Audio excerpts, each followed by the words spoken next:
오늘 10분 메시지 59강 나갑니다. 얼마 전에 하나님 이름에 담겨진 의미라는 그 메시지를 올렸는데요. 그 메시지를 보시고 어떤 분이 그 여호와 이름과 예수 이름에 대해서 좀 더 그 설명을 듣고 싶다고 요청을 해오셨어요. 그래서 오늘 10분 메시지에서 좀 다뤄보겠습니다.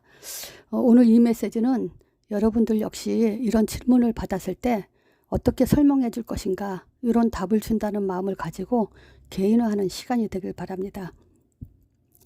자, 요거 여호와 이름 설명 들어가기 전에요. 제가 현장에서 사역하면서 가장 많이 그 질문했던 것이 있어요. 그것이 뭐냐면요. 당신은 하나님 이름을 뭐라고 알고 있습니까? 이렇게 질문하면 대부분이 거의 다 여호와라고 대답을 해요. 그렇다면 기독교인들조차도 자신들이 기도하고 맨 마지막에 예수 그리스도 이름으로 기도합니다 라는 그 의미를 전혀 모르고 있다는 것이죠. 그러니까 당연히 기도해놓고도 확신이 없는 그런 그 현상을 봅니다. 자, 우리가 여호와라고 했을 때 이 여호와 이름, 하나님의 이름은요, 사실 인간과 관계된 이름이 아니라고 봐야 돼요. 즉 하나님에게만 속한 이름, 하나님만 가지고 있는 이름, 하나님 자신만의 이름, 이렇게 봐야 됩니다. 우리가 신학에서도 하나님과 함께 가질 수 있는 공유된 속성, 또 하나님과 함께 가질 수 없는 비공유적 속성, 이런 것들도 이렇게 공부를 해요. 그래서 우리가 여호와 하나님이라고 했을 때 구약에는 계속 여호와 증인들은 7,000몇 번 써있기 때문에 하나님의 이름이 여호와다 이렇게 말하는데, 당연히 하나님 이름 여호와 맞죠. 하나님 이름이 아니라고 하는 게 아니죠. 그렇지만 우리가 부를 수 있는 이름은 관계된 이름, 부르는 이름은 아니다. 그거를 좀 엄밀히 좀 구분을 해야 될 필요가 있어요. 자, 일단 하나님 했을 때 히브리어로 엘이라고 해요. 자, 이 엘은 위엄과 권위를 표현한 이름입니다. 자, 창세기 1장에 세상을 창조하시면서 창세기 1장에는 하나님, 하나님, 하나님 이렇게 기록되어 있죠. 거기에 여호와란 그 이름이 기록되어 있질 않아요. 그것은 왜 그러냐면요.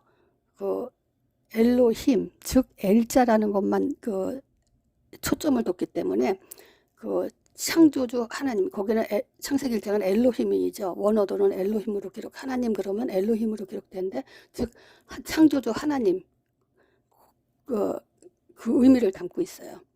그리고 그뿐만이 아니고 엘자가 들어가는 이름이 몇 개가 있는데, 예를 들어서 엘샤다이 이런 이름이 있어요. 그것은 전능하신 하나님을 의미해요. 또 엘리온, 이 말은 지극히 높으신 하나님, 즉 주권자라고 말할 수 있고요. 또 엘라, 즉 감찰하시는 하나님, 즉 이렇게 하나님만의 특성을 가진, 하나님만의 가질 수 있는 그런 이름의 표현이 있어요. 자, 근데 창세기 2장 4절부터는 여호와라는 이름이 등장되죠. 자, 이 여호와 하나님에도 여호와, 이거는 조금 이따 설명하고요. 즉 여호와 하나님 뒤에 또 여러 가지 표현된 이름이 있어요. 그러니까 이거는 하나님이 어떤 분이다라는 특성을 다룬 이름이죠. 그래서 여호와 라파, 여호와 리시, 여호와 샬롬, 여호와 로이, 여호와 리케, 여호와 이레 많이 들어보셨을 거예요. 자, 여호와 라파는 뭐냐? 치료하시는 하나님인데 어떤 하나님이냐라는 이름으로 하나님에 대해서 지금 설명을 하는 거죠. 자, 여호와 니시, 나의 깃발, 승리 이 말이고요. 여호와 샬롬, 이 말은 평강의 하나님. 또 여호와 로이, 이것은 목자가 되시는 하나님. 여호와 니케, 이것은 벌하시는 하나님. 또 여호와 이레, 이것은 준비하시는 하나님. 이렇게 하나님의 특성을 담은 이름이 이렇게 있어요. 자, 그러면 여호와라고 했을 때 다시 말씀드리면요, 하나님에게만 속한 이름, 즉 하나님 영역에만 속한 이름이에요. 그러니까 인간이 부를 수 있는 이름이 아니에요. 자, 일단 여호와란 말은 어떤 의미냐? 스스로 계신 분, 즉 요한복음 8장 58절에 보면 예수님이 그래요. 내가 있느니라. 이거는 하나님에게만 해당되는 그 표현이에요. 자, 여호와 스스로 계신 분 이 뜻이고요. 또 출애굽기 3장 14절에는 그 언약의 하나님이죠. 나는 아브라함의 하나님, 이삭의 하나님, 야곱의 하나님 여호와라고 해라. 이렇게 출애굽기 3장 14절, 15절에 이제 그 하나님의 이름이 여호와라고 이제 말씀하시면서 언약의 하나님임을 드러내셨죠. 그러니까 언약의 하나님이란 말은 약속을 주시고 이루시는 하나님이다 이 얘기예요. 자, 스스로 계신 분, 또 약속을 주시고 이루시는 하나님. 이 여호와 하나님은 보이지 않아요. 그래서 요한복음 5장 24절에는 하나님은 영이시니 그래요. 그래서 이 보이지 않는 하나님은 인간과 관계하실 때 언약, 즉 말씀으로 관계를 하세요. 그러면 성경 66권이 다 하나님 말씀인데 어떤 말씀이냐? 창세기 3장 15절을 중심으로 하는 말씀입니다. 그래서 창세기 3장 15절, 즉 여자의 후손, 곧 하나님의 아들, 요 약속을 주시고 요 약속을 잡은 사람들에게 하나님은 모든 관계를 하시죠. 자, 이 아들에 대해서 구약에는 그 방주로 표현하기도 하고요. 즉 양의 피로 말씀하시기도 하고 언약궤, 성막, 세 절기를 통해서 성경의 모든 그림자는 뭐냐, 이런 것들은 뭐냐, 아들에 대한 그림자예요. 이걸 가지고 계속 하나님은 인간과 관계를 하셨어요. 히브리서 1장 1절에 보면요. 히브리서 1장 1절에 보면 옛적의 선지자들로 여러 부분과 여러 모양으로 우리 조상에게 말씀하신 하나님이 하면서 2절에 그러죠. 이 모든 마지막 날에 아들로 우리에게 말씀하셨으니 그래요. 그러니까 하나님은 아들로 말씀하신다 이 얘기예요. 근데 마지막 날뿐만이 아니에요. 처음부터 하나님은 아들로 말씀하셨어요. 그러니까 구약에도요. 예수 믿고 구원받는 거예요. 그 여호와 하나님 믿는다고 구원받는 게 아니에요. 양의 피로 예배를 드려도 그 양은 곧 오실 하나님, 예수 그리스도, 하나님의 아들, 요거를 알고 양의 피를 드리는 사람과 그냥 양의 피를 드리는 사람하고는 달라요. 양은 뭘 얘기하냐? 이거를 아는 사람들이 즉 언약을 잡았다라고 할 수 있어요. 아무리 양 잡아서 피 흘려서도 그 양의 오실 메시아 즉 하나님의 아들 이거 의미를 모르고 양 잡는 것은요. 그거는 언약 밖에 놓치고 예배를 드리는 거죠. 자, 그래서 다시 하나님은 이 아들로 우리에게 말씀하신다. 그러니까 아들을 가지고 그 아들의 언약을 잡은 사람이 여호와 하나님을 불렀을 때 만나주시는 거예요. 그때 비로소 그 여호와 하나님은 나의 치료하시는 하나님이고 나의 승리가 되는 하나님이고 나의 평강이 되는 하나님이고 나의 목자가 되는 하나님이 되는 거예요. 그것이 없다면 아무리 치료고 깃발이고 평강이고 목자가 되고 나를 위해 준비하시는 하나님이라도 그거는 하나님께만 속성이 되는 것이지 나하고는 아무 상관이 없다 이거예요.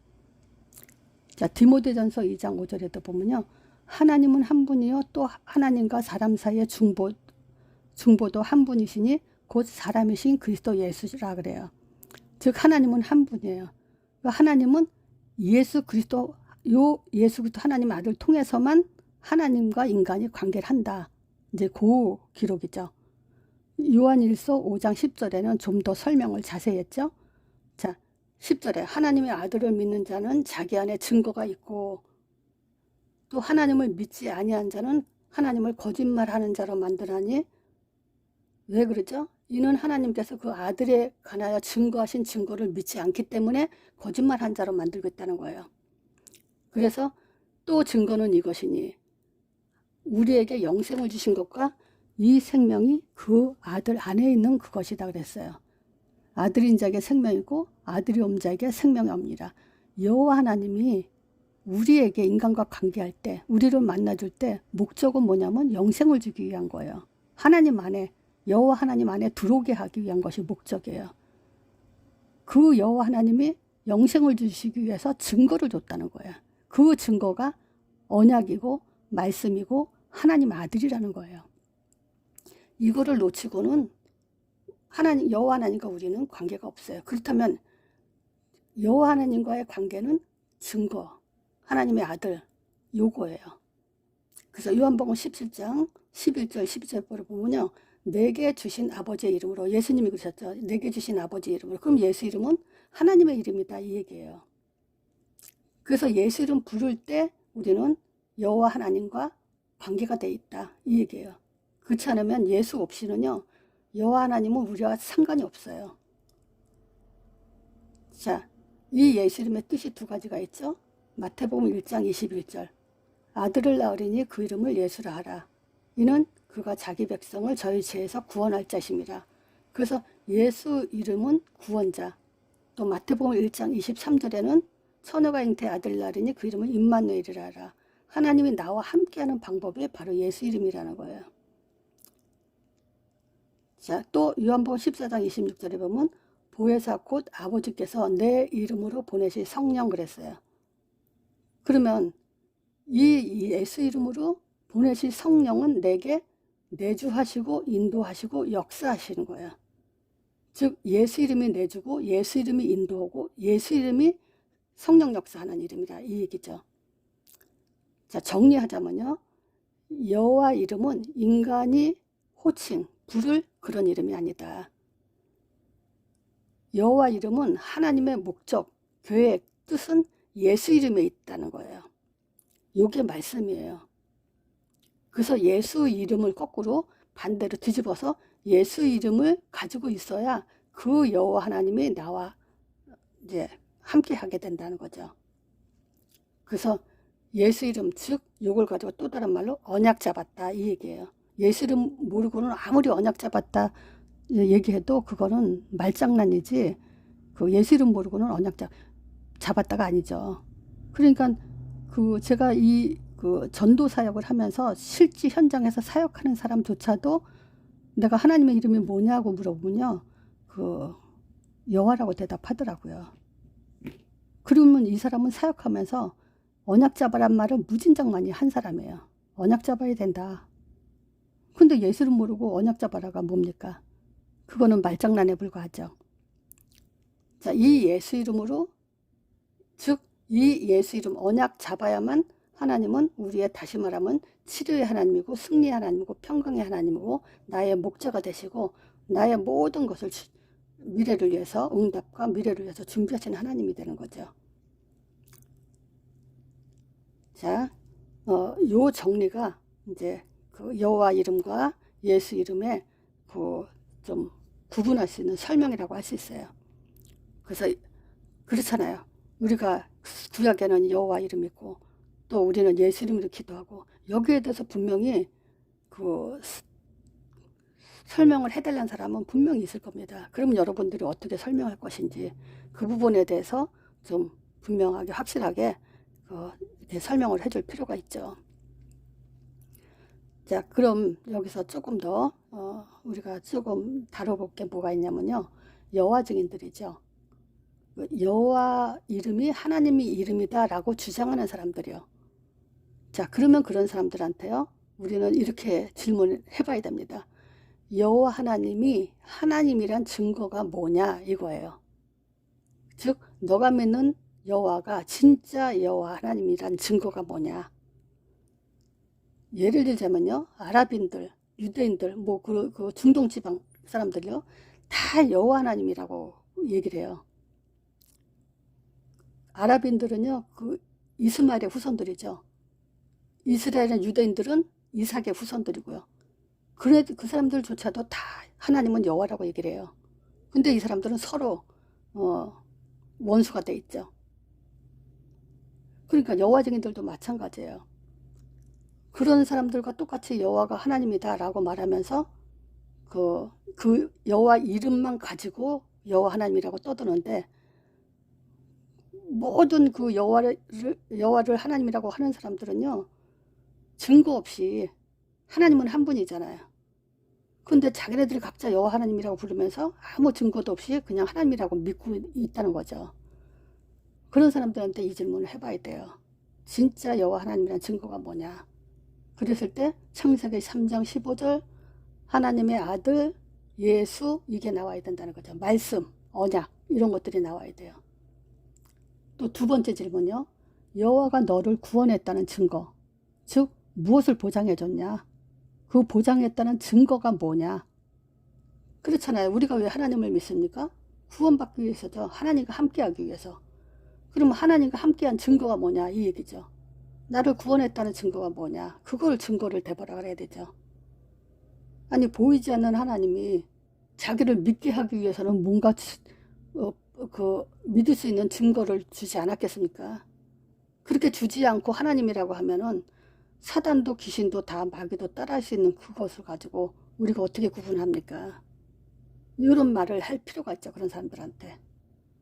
또 세 번째 질문요. 기도하면 응답받냐? 네 여호와 하나님한테 기도하면 그 여호와 하나님이 너에게 응답을 했는데 그러면 니네가 받은 응답과 다른 모든 종교가 받는 응답 그거 똑같지 않냐?